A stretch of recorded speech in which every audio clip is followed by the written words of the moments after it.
The ribbons on the shrine represent that flow of the teachings coming down from the generations, coming down from the Buddha, coming down through all the scriptures, coming down through the teachers.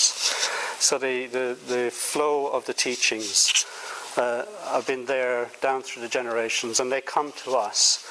And the whole purpose of us being here today, and the whole purpose of us taking up Buddhism, as it were, is to first of all receive the teachings, then to practice them, and then to pass them on. That's the whole. We're part of that flow of the Dharma coming down the generations. If you're relatively new, you might not feel like that, but actually, even from the very beginning, even if you've just learned how to do the first stage of the mindfulness of breathing, that's something that you can give to somebody else. Of course, only if they want it. You shouldn't give it to people if they don't want it. Yeah. So my talk today is called Every Day is Dharma Day. And you can see why every day is Dharma Day, because if we're practicing and learning and receiving and so on, that's not something that happens once a year. It's not something that happens twice a year or once a month. It's something that's happening every day. And specifically, this talk is about the 6 recollections, which are the 6 Annusatis. So I'll explain a bit about that. I came across this teaching when I was reading Ratnaghosha's book that was published recently called Great Faith, Great Wisdom. And he just happens to quote a little bit from the text in his book. And it caught my attention, and it led me to want to explore it further. And the bit, actually I've got it written there, but I think it'd be more impressive if I pick up the Anguttara Nikaya, where it comes from. This sutta appears in 3 places in the Anguttara Nikaya. The Anguttara Nikaya is a text which is, it's the numbers. So it's the lists of the 3 of this, the 4 of this, the 5 of this, and so on. And this is the section of the 11s. So you might wonder why the 6 recollections come from the section of the 11s. I'll tell you shortly. But here's the bit that caught my attention. It says, and the sutta is addressed to a man called Mahanama. So Mahanama was a lay follower of the Buddha. He wasn't a monk. And the Buddha says to him, Mahanama, you should develop this recollection while walking, standing, sitting, and lying down. You should develop it while engaged in work and while living at home in a house full of children. So basically the Buddha is saying to Mahanama, it's not a meditation practice where you sit down and do it for half an hour or an hour. This is something that you do all the time. Now this sutta starts off with a different teaching. It starts off with a teaching of the 5 spiritual faculties. Some of you may be familiar with the 5 spiritual faculties, which are meditation, wisdom, faith and energy, and mindfulness. And it's said with the 5 spiritual faculties that the central practice is mindfulness. And of course the word for mindfulness there is sati, mindfulness. It's said that with the other 4 spiritual faculties, you could take them too far. You could overemphasize them. But you can't do too much of sati. You can't be too mindful. You can't be too aware. You can take awareness as far as you want. So that's the beginning of the sutta. The Buddha talks to Mahanama about the 5 spiritual faculties. And then he enlarges on this sati aspect. So the sutta then becomes basically about these 6 different reflections or 6 different recollections, which the Buddha is recommending, and then which he is saying and seems to think is possible to bear in mind whatever you're doing, whatever the circumstances. So probably many of us don't have time to do a lot of meditation or puja or even don't have time to put aside for quiet reflection and so on. But the Buddha is saying, well, this you can do while you're going about your life. So this might be a practice for those of us who are time poor, as it were. And the basic practice is to bring to mind 6 different things, one at a time, and just let your mind dwell on them. They're called the 6 Annusatis. So sati, as I said, means mindfulness or awareness, and Annusati means constant mindfulness, constant awareness. And the 6 Annusatis, the 6 recollections are: 1, the Buddha, recollecting the Buddha; 2, recollecting the Dharma; 3, recollecting the Sangha; 4, recollecting your own generosity; 5, recollecting your own virtues or integrity; and 6, recollecting the gods. Now that last one is going to need a bit more explanation, which will come later. So what I'm going to do this morning, I'm just going to go through these 6 recollections, one after the other. And then after the tea break, we're going to have a period to reflect on them in a kind of meditation, which I will make up. It's not quite as bad as that. I probably already made up some of it.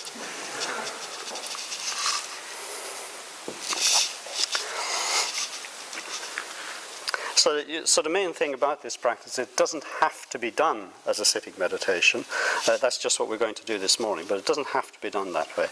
The best way to do it is probably in your daily life, is probably to devote a certain period of time to one of them. So for instance, if you were recollecting the Buddha or reflecting on the Buddha, you could decide just to spend an hour doing that. You could decide to spend your whole week or a month or a year where you just focus on recollecting the Buddha, remembering the Buddha, and so on, reading books about the Buddha and so on.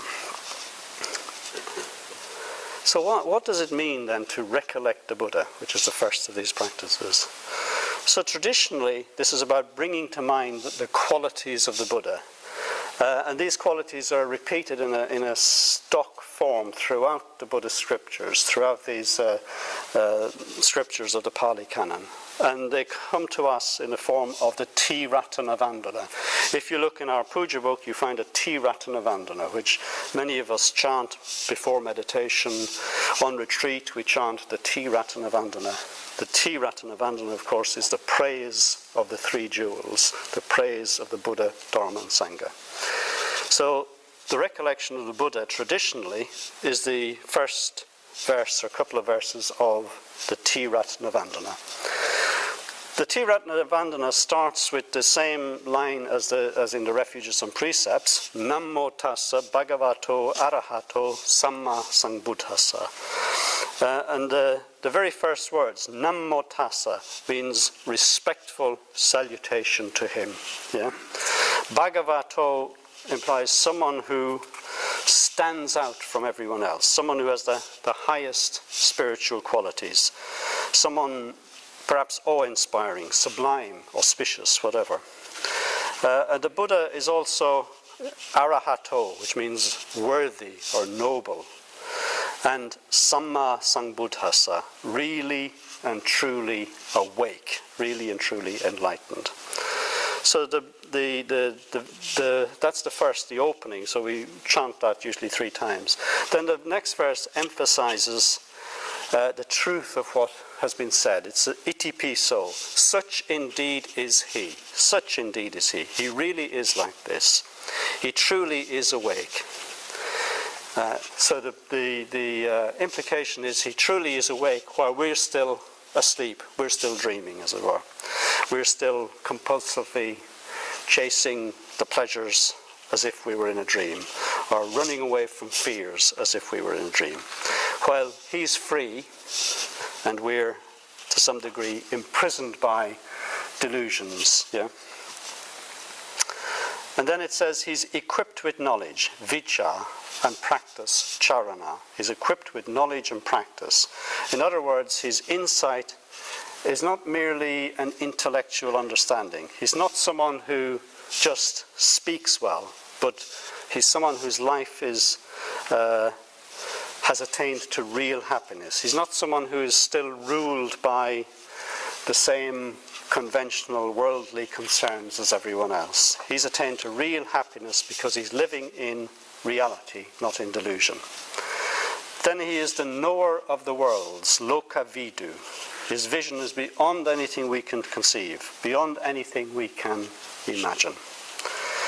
And then for all of these reasons, he's referred to as the unsurpassed guide of those to be tamed. Anuttara Purissa Dhamma Sarati. So the Pali word Purissa Dhamma, which here is translated as men to be tamed, according to Sangharakshara, sometimes it means something more like those who wish to be more controlled. It even can mean something like people of the Dharma. So we count ourselves as people who wish to be more controlled. In other words, less given over to greed, hatred, and delusion. So he's the teacher we need to follow. He's unsurpassed, anuttara, foremost. And in that sense, what we're saying as Buddhists when we chant that verse is we're saying that we consider him to be far above any other teacher, and therefore far more important to us than any perhaps fashionable writer or thinker or whatever. So that's the traditional way of recollecting the Buddha.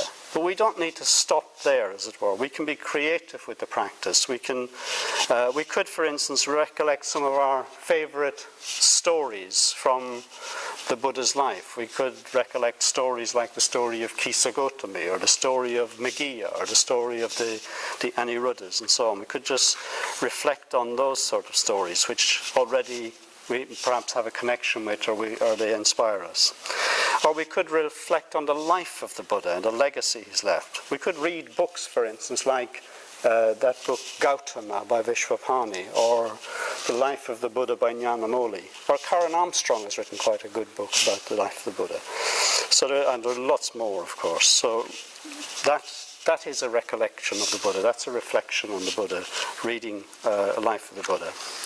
Or we could go even further. We could go towards the Mahayana tradition, later Buddhism. We can reflect on the archetypal Buddhas. We can reflect on Amitabha, or Akshobhya, or Varochana, or Ratnasambhava, so on. The archetypal Buddhas, with all their symbolism, all their colour, gestures, and so on. We can ask ourselves questions. We can ask ourselves how we relate to the Buddha. What image comes to mind, for instance, when we think of the Buddha? Is it an image of someone sitting under a tree, becoming enlightened? Is it an image of someone walking the dusty roads of northern India? Is it an image of someone alone in a jungle or something like that? What sort of image comes to mind? Is it someone teaching the Dharma to a group of people? And we can allow, if whatever image comes to our mind, we can allow it to develop in our minds, allow it to become more vivid, more alive for us. Of course, chanting a mantra is another way of recollecting the Buddha. Mantras usually are to do with qualities of the Buddha, qualities of enlightenment. So the Avalokiteshvara mantra is the quality of compassion, the Manjughosha mantra, the quality of wisdom, and so on. So we can reflect on the Buddha in that way. For myself, I do love to read those stories in the Pali Canon about the Buddha interacting with people, because in those stories I catch glimpses of the Buddha as a person, but also his wisdom and his compassion as he goes about his life. So that's something about recollecting the Buddha. Then there's recollecting the Dharma. And again, the traditional way of doing that is the verses of the Ratnaghosha. So the second part of the Ratnaghosha starts with this kind of hymn of praise, you could say, to the Dhamma. Dhamma in Pali, Dharma in Sanskrit. And in that, it's a calling to mind of the positive qualities of the teaching. It's calling to mind of our gratitude and respect and reverence for the teaching. So this teaching is described as Bhagavata Dhammo, the Dharma of a Buddha. So it's no ordinary teaching. It's not someone's philosophy or whatever. It's the teaching of a Buddha. It's a teaching of someone who's awakened to the nature of reality. Sangharakshita said, the Dhamma is an expression in words of the ultimate reality of things. The Dhamma, as the Buddha's teaching, is his communication of, his experience of, the ultimate reality of things. It is the Dhamma which has issued from the mind or the spiritual realization of a Buddha, a perfectly enlightened one, and not something which has been fabricated intellectually or put together in an eclectic manner from sources. So this is a teaching that comes from a higher dimension of being, a higher state of consciousness. It's a teaching worthy of reverence to which we can, as it were, honorably bow our heads. So the Dhamma is said in the verse, it's said to be well communicated, svakato, well communicated. So it's been put into a form which we can understand, using not only our rational minds, as it were, but also it's been put into the form of parables and metaphors and poetic imagery and so on. The teaching is also said to be immediately apparent, sanditiko. It has an observable effect, which we don't need to wait, as it were, for a next life or something like that to experience it. So if we practice the Dhamma, the effects are immediately observable. If we practice the Metta-bhavana, for instance, we notice the effect on our emotions and on our relationships with others. If we go on retreat, we notice our mental states change. We change in that period. So it's a matter of experience, not speculation. So in reflecting on the Dharma, we could call to mind the ways in which the Dharma has affected us, the way in which it has freed us up or whatever, the way it has affected us. And by reflecting like that, it will stimulate our confidence in the Dharma. It stimulates our faith that it will and can have greater effects in the future. Then it says the Dharma is perennial, akaliko, which means it's timeless, it's free from time, outside of time in a way. So it's like a message from a higher dimension of reality, a dimension that's outside of time. Or you could also interpret that as saying it's that the essence of the Dharma is true in any historical period, in any culture, even though it might conflict with the values and the worldviews that happen to be around at the time. The Dharma is still relevant. And then it says it's of the nature of a personal invitation. We often talk about the Dharma in that way. It's of the nature of a personal invitation. Ehi passiko, the nature of a personal invitation. So ehi means come, and passiko means see. So it's the come and see Dharma, come and see. So nobody is forcing us to practice it. We're invited to try it out, to see if it works. And we keep practicing because we know from experience that it does us good, basically. So if we've benefited from the Dharma in the past, then we expect to benefit from it in the future. And the Dharma then is said to be progressive, opanayiko. So opanayiko means leading forward, leading onward. So the Dharma leads us forward, step by step, stage by stage, opening our eyes gradually as our whole inner being develops.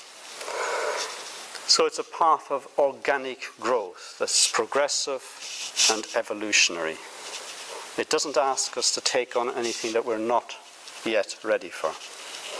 So there are always practices that we can do, no matter what stage we're at. There are always practices that suit our present condition, as it were. And then it says the Dharma is to be understood individually by the wise. Pachatang veditabo vinyuhiti. So Pachatang means personally, veditabo means to be known, and vinyuhiti means by those who are wise, those who understand. So the Dharma is not a dogma that we have to accept on blind faith. We need to explore it, we need to understand it for ourselves and make it our own. So those are the qualities that are brought out in that traditional practice of Annusatis, the recollection of the Dharma. We could also, if we're recollecting or reflecting on the Dharma, we could reflect, for instance, what first attracted us to the Dharma? And why? Why did it attract us to the Dharma? And what part does that, whatever it was, what part does it play in our practice now? So we can make this reflection on the Dharma much more personal to us, rather than simply about, as it were, the qualities of the Dharma.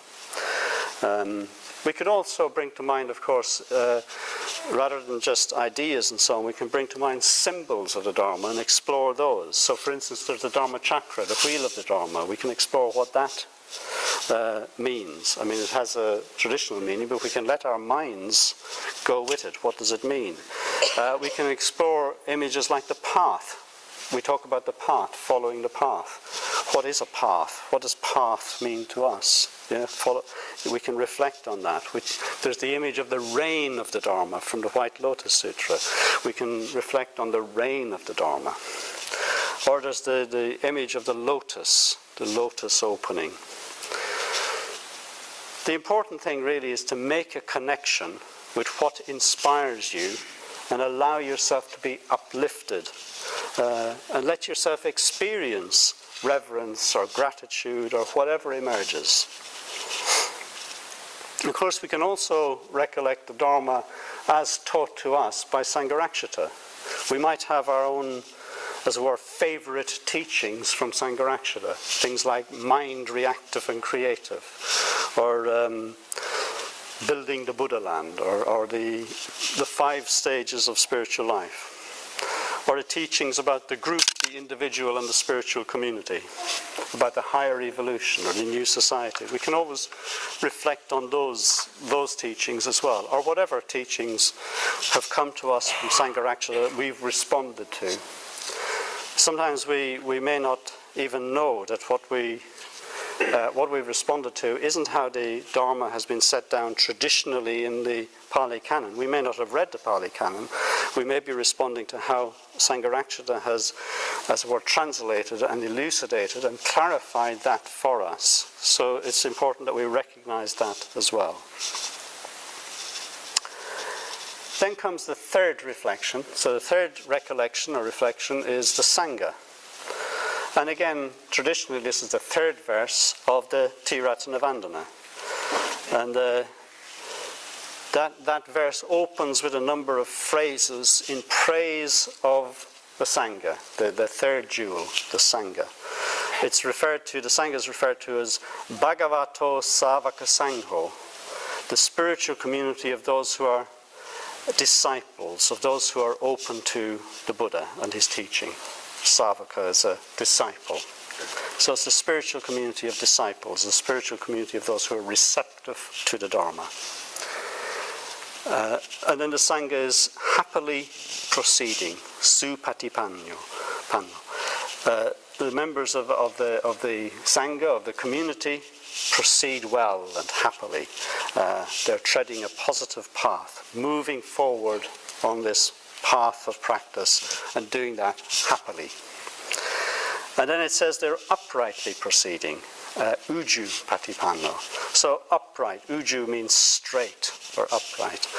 So obviously that has an ethical implication, that they're upright in the sense of being ethical, being ethically sensitive and so on. It can also mean something like that they're on the straight path, yeah? They're moving along the path in a straight direction, as it were. And the Sangha are also methodically proceeding. Nyaya patipanno, methodically proceeding. They practice systematically according to a definite method, where each stage builds on what went before. Sometimes that's quite difficult for us to do, to practice methodically. We want to go further than we're ready for. We want to jump ahead, or we're greedy for results, as it were, so we're looking far ahead. But actually we can just trust that if we practice, the results will follow. We just need to practice. We need to do our meditation. We need to be ethical, trust, as it were, in the law of karma. We don't need to jump ahead. We don't need to find new teachings or whatever. And then the final way in which the Sangha is said to be proceeding is samichi patipano. And in the Puja book, this is translated as correctly proceeding. But in a seminar that Bhante did on the Ratnaghosha, he gave another interpretation. He talked about it as harmoniously proceeding, proceeding together, proceeding in harmony.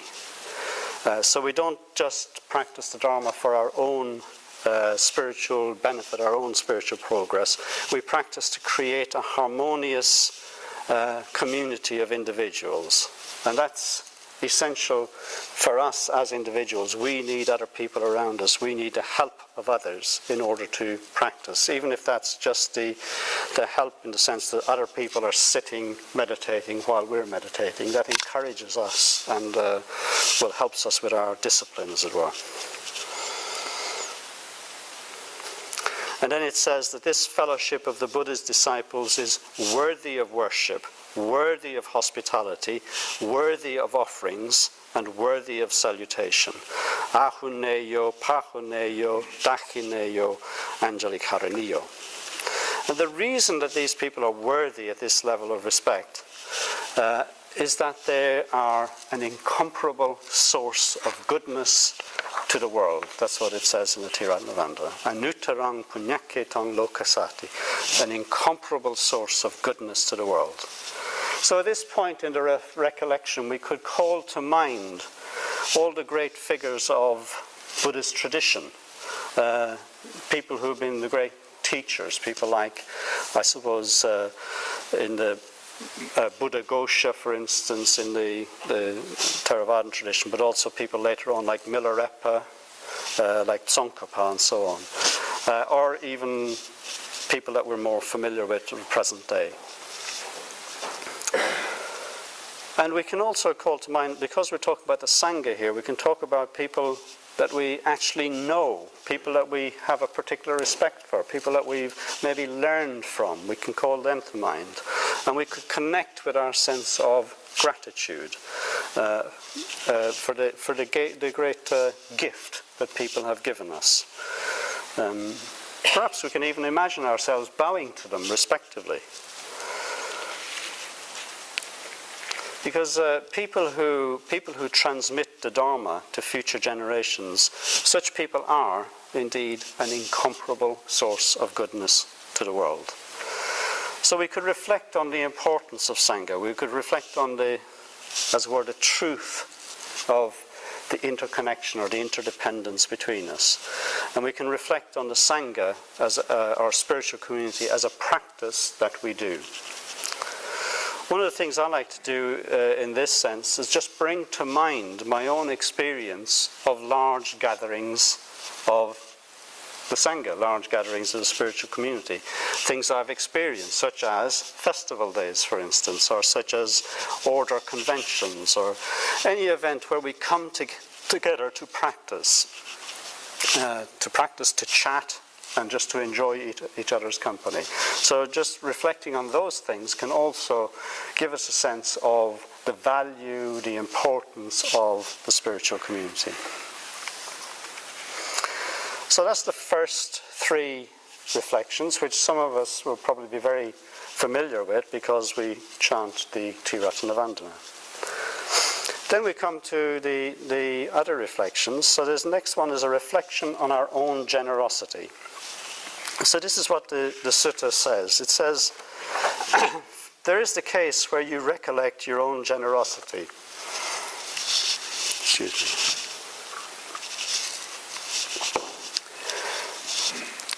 It is a gain, a great gain for me, that among people overcome with the stain of possessiveness, I live at home, my awareness cleansed of the stain of possessiveness, freely generous, open-handed, delighting in being magnanimous, responsive to requests, delighting in the distribution of alms. At any time when a disciple of the Noble One is recollecting generosity, his mind is not overcome with passion, not overcome with aversion, not overcome with delusion. His mind heads straight based on generosity. And when the mind is headed straight, the disciple of the Noble Ones gains a sense of the goal, gains a sense of the Dhamma, gains joy connected with the Dhamma, is one who is joyful, rapture arises. In one who is rapturous, the body grows calm. One whose body is calmed experiences ease. In one at ease, the mind becomes concentrated. So you can bring to mind acts of generosity, your own acts of generosity. You can reflect on how to be less possessive, how to be, as the sutta says, cleansed of the stain of possessiveness. You can bring to mind ways in which you are already open-handed, already non-attached, not possessive. You can bring to mind what it feels like to be generous. What does it feel like when you're generous?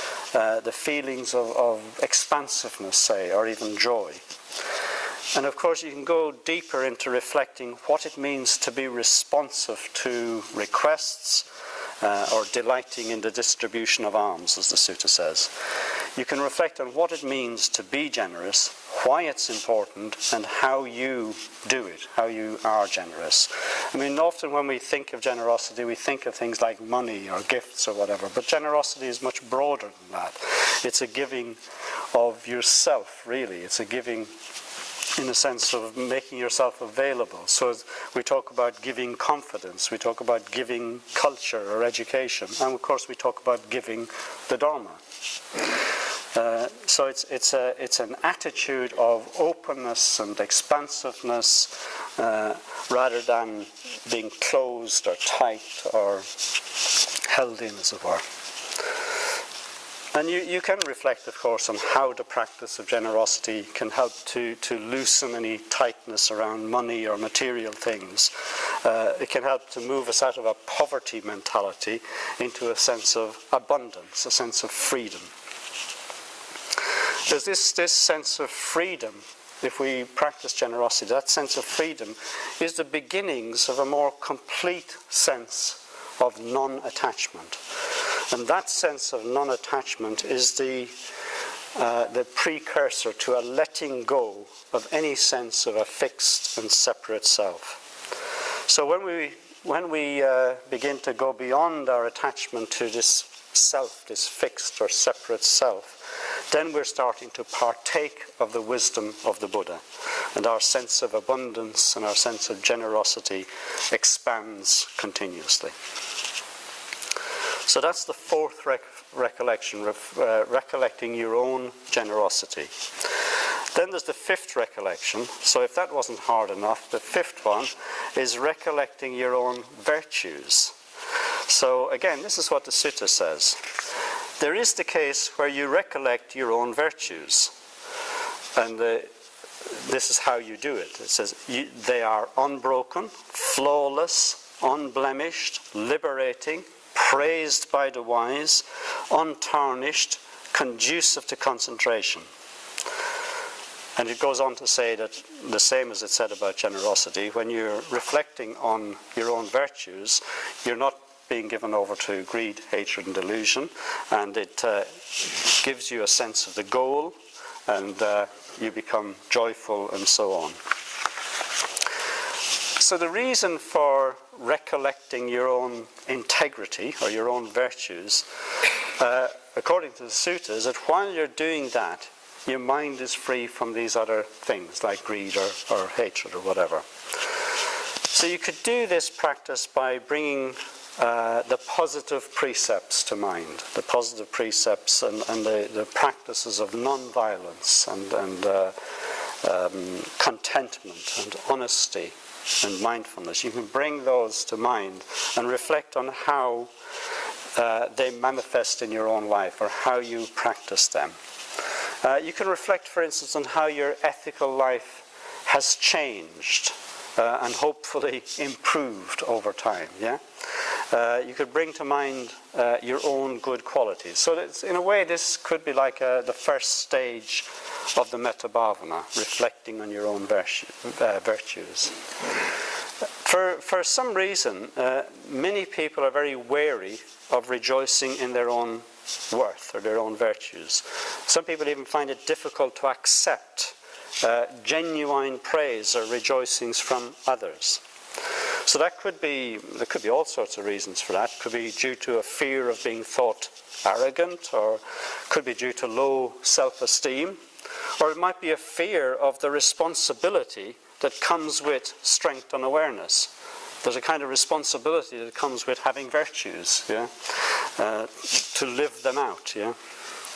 Anyway, whatever the reason, it's important to be able to have at least a realistic appraisal of yourself. So not rejecting your weaknesses, but also not rejecting your strengths and your virtues and your qualities. It can really hold us back if we're attached to a view of ourselves as worthless or something like that, or incapable. Yeah? If we think of ourselves as incapable of understanding, or incapable of practicing, or incapable of contributing, then that really holds us back. So it's really important to actually look where we are capable, where we do have understanding, and so on. And it really helps with this whole process if we, in any groups that we're in, whether they're study groups or team, class teams or whatever, any groups we're in, if we actually rejoice in each other. Because sometimes other people can see us more clearly and see our qualities and see what we have to offer much more clearly than we see ourselves. So if we can hear that, but really take it on board, perhaps even write it down and refer back to it when the time comes, when the need arises, as it were. It could be when you're trying to recollect your own qualities or whatever, you could think about yourself in the third person, as if you were thinking about another person, as if you were talking about another person, or imagining that a friend was rejoicing in you. So that might be a way of creating a sufficient distance for you to not feel that you're being boastful or something like that, but actually at the same time taking on board your own qualities. So the final recollection is the recollection of the gods. So the gods here symbolize higher states of consciousness. Higher, that is, than greed, hatred, and delusion.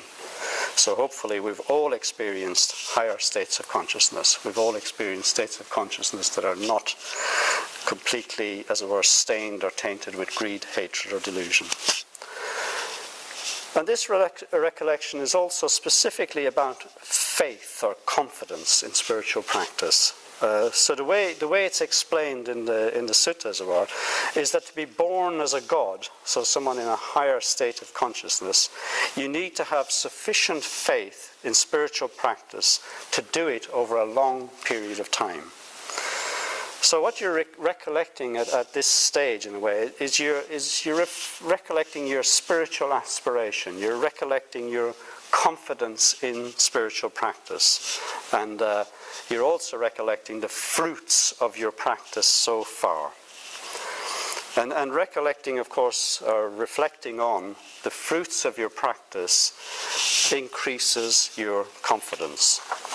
In a way, this practice brings to mind that image of the Buddha, the earth-touching mudra, which we have here on this Buddha, the earth-touching mudra, which is a gesture of confidence. So in the Buddha's story, this was the Buddha, as it were, recollecting his past and recollecting all the practice he had done, and that is the confidence, that's the ground on which is built the further awakening.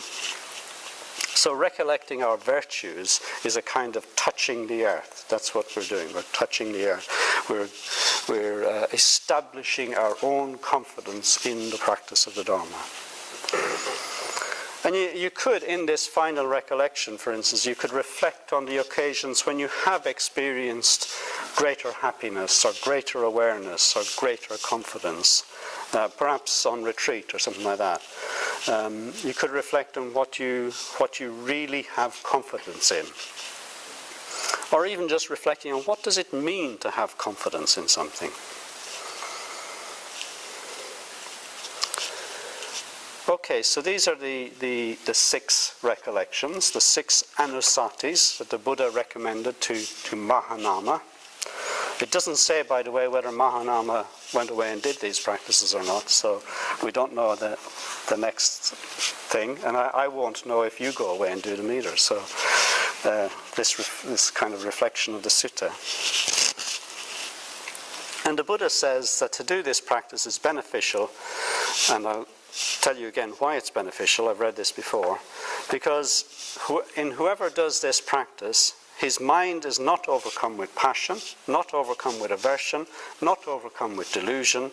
His mind heads straight based on the qualities of the devas, it says here, the qualities of the gods, in other words, those higher states of consciousness. And when the mind is headed straight, the disciple of the noble ones gains a sense of the goal, gains a sense of the Dhamma, gains joy connected with the Dhamma. In one who is joyful, rapture arises. In one who is rapturous, the body grows calm. One whose body is calmed experiences ease. In one at ease, the mind becomes concentrated. In other words, you could say what this practice gives you is a sense of what your life is about. And having a sense of what your life is really about is calming and conduces to happiness. So this is, as I said earlier, this is a mindfulness practice rather than a meditation practice. So that means you don't have to sit in meditation posture, etc., to do this practice. This is a practice to be taken into everyday life, into the activities of everyday life. As the sutta says, you should develop this recollection while you're walking, while you're standing, while you're sitting, while you're lying down, while you're busy at work, while you're resting at home, resting in your home crowded with children. So it's a practice to counteract our tendency to get caught up in narrow, unhelpful, even unskillful mental states. And in that respect, it's somewhat like mindfulness of the body or mindfulness of our surroundings. Any mindfulness practice really counteracts our tendency to get caught up in narrow, unhelpful, or unskillful mental states. So it's a method of filling our minds with positive, uplifting reflections.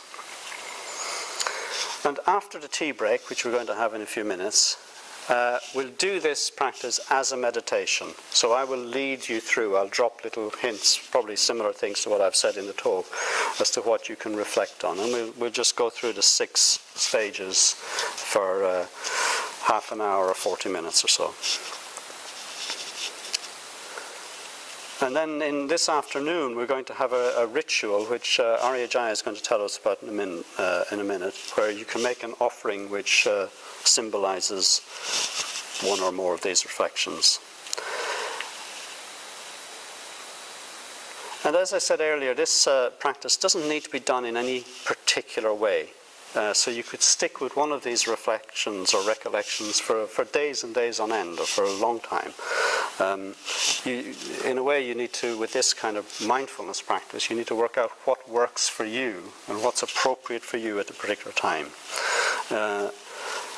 But anyway, whichever way you do it, what you might find is that whatever you reflect on, whether it's the Buddha, the Dharma, the Sangha, your own virtues or whatever, it will quite naturally lead you on to the other recollections, because they are all connected. They're all connected.